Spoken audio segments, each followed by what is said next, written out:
বাংলাদেশে ভারতের পরবর্তী হাই কমিশনার হতে চলেছেন বিজেপি নেতা দীনেশ ত্রিবেদী।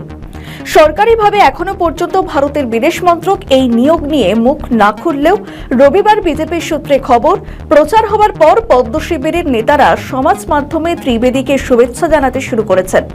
বিজেপির সূত্রে খবর, শুধু বাংলাদেশ নয়, আগামী দিনে প্রতিবেশী দেশগুলিতে রাজনীতিকদের রাষ্ট্রদূত করার সিদ্ধান্ত নিয়েছে প্রধানমন্ত্রী নরেন্দ্র মোদী। তার সময়ে প্রতিবেশীদের সঙ্গে ভারতের সম্পর্কের অবনতি ঘটেছে বলে বিরোধী দলগুলির সমালোচনার মুখে প্রধানমন্ত্রী বিদেশ মন্ত্রকের অফিসারদের পরিবর্তে রাজনীতিকদের ওপর ভরসা করতে চাইছেন বলে দলীয় সূত্রে খবর। সেই ভাবনা থেকেই ভারতের প্রধানমন্ত্রী তার ঘনিষ্ঠ অনুগামী দীনেশকে ঢাকায় পাঠানোর সিদ্ধান্ত নিয়েছেন বলে পদ্ম শিবির সূত্রে বলা হচ্ছে। তার রাজনৈতিক প্রজ্ঞা এবং প্রশাসনিক দক্ষতা বারে বারে প্রশংসিত হয়েছে।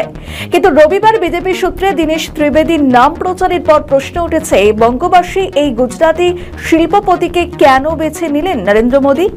বিশেষ করে ভারতের চোখে বাংলাদেশের যখন বিএনপির মতো মন্দির ভালো দল ক্ষমতায়, তখন দীনেশের মতো নিপাট ভালো মানুষকে দিয়ে দেশের স্বার্থ রক্ষা করা সম্ভব হবে কিনা এই নিয়ে অনেকেই চিন্তা প্রকাশ করেছেন।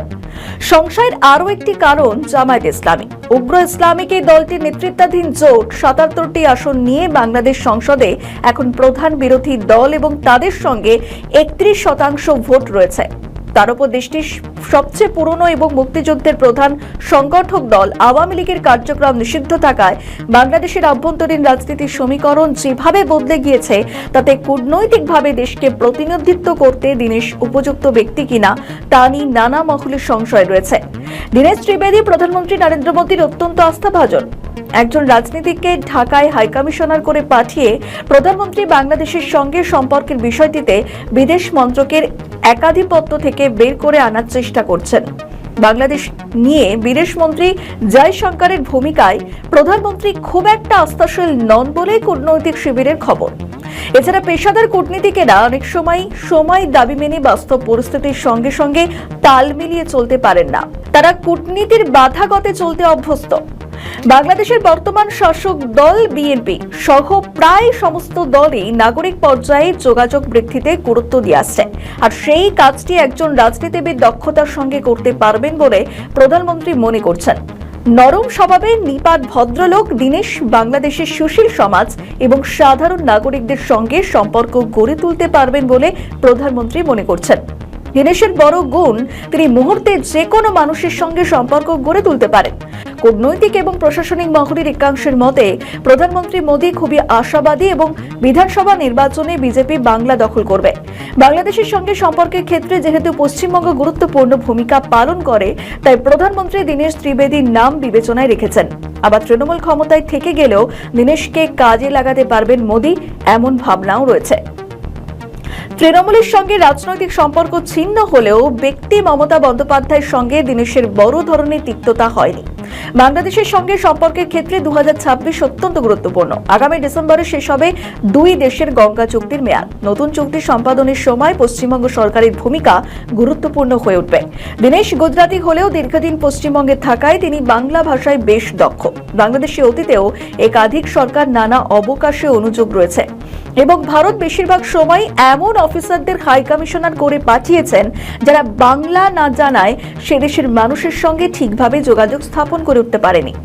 বাংলাদেশের জন্মের সঙ্গে যেহেতু ভাষা আন্দোলনের সম্পর্ক রয়েছে, তাই মাতৃভাষা বাংলাকে সে দেশের মানুষ অনেক বেশি গুরুত্ব দিয়ে থাকেন। কিন্তু বিগত 55 বছরে বাংলাদেশে ভারতে যারা হাই কমিশনারের দায়িত্ব পালন করেছেন, তাদের মধ্যে মাত্র 5 জন ছিলেন বাঙালি। এবার প্রণয় ভার্মার জায়গায় একজন বাঙালিকে হাই কমিশনার করার ভাবনা থেকেই ইন্দোনেশিয়ার দায়িত্বপ্রাপ্ত রাষ্ট্রদূত সন্দীপ চক্রবর্তীর নাম আলোচনায় ছিল। তিনি একসময় ঢাকায় ভারতের উপ হাই কমিশনার ছিলেন। শেষ পর্যন্ত তার নাম বিবেচিত হয়নি দুটি কারণে। প্রথমত, তিনি ইন্দোনেশিয়ার দক্ষতার সঙ্গে গুরুত্বপূর্ণ দায়িত্ব পালন করছেন বলে সরকার মনে করে। G20 গোষ্ঠীভুক্ত দেশ ইন্দোনেশিয়ার সঙ্গে ভারতের অর্থনৈতিক ও বাণিজ্যিক স্বার্থ বিষয়ে ইতিমধ্যেই ইতিবাচক ভূমিকা রেখেছেন রাষ্ট্রদূত সন্দীপ। তাকে বাংলাদেশ হাই কমিশনার না করার দ্বিতীয় কারণ হলো একজন রাজনীতিককে পাঠানোর সিদ্ধান্ত। বিজেপি সূত্রে খবর, এই ভাবনা একান্তভাবে প্রধানমন্ত্রী নরেন্দ্র মোদী। পেশায় শিল্পপতি দীনেশকে ঢাকায় হাই কমিশনার করে পাঠানোর ভাবনার পিছনে ভারতের অর্থনৈতিক এবং বাণিজ্যিক স্বার্থ রক্ষার বিষয়টিও বিবেচনায় রাখা হচ্ছে বলে মনে করা হচ্ছে। শেখ হাসিনার 16 বছরের জমানায় ভারত বাংলাদেশে বিপুল পরিমাণ বিনিয়োগ করেছে। মোহাম্মদ ইউনূসের অন্তর্বর্তীকালীন সরকারের সময় দুই দেশের বাণিজ্য স্বাভাবিক থাকলেও পরিকাঠামো ক্ষেত্রে ভারতের প্রকল্পগুলি থমকে যায়। তারেক রহমানের নেতৃত্বাধীন বিএনপি সরকারের সঙ্গে আলোচনা করে সেই প্রকল্পগুলি দ্রুত বাস্তবায়নে আগ্রহী নয়াদিল্লি।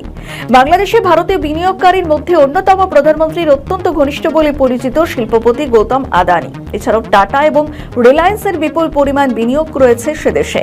প্রধানমন্ত্রী মোদী চাইছেন বাংলাদেশের সঙ্গে বাণিজ্য এবং পরিকাঠামো সম্পর্ক সহজ করে পূর্বাঞ্চলের অর্থনীতিকে চাঙ্গা করে তোলা।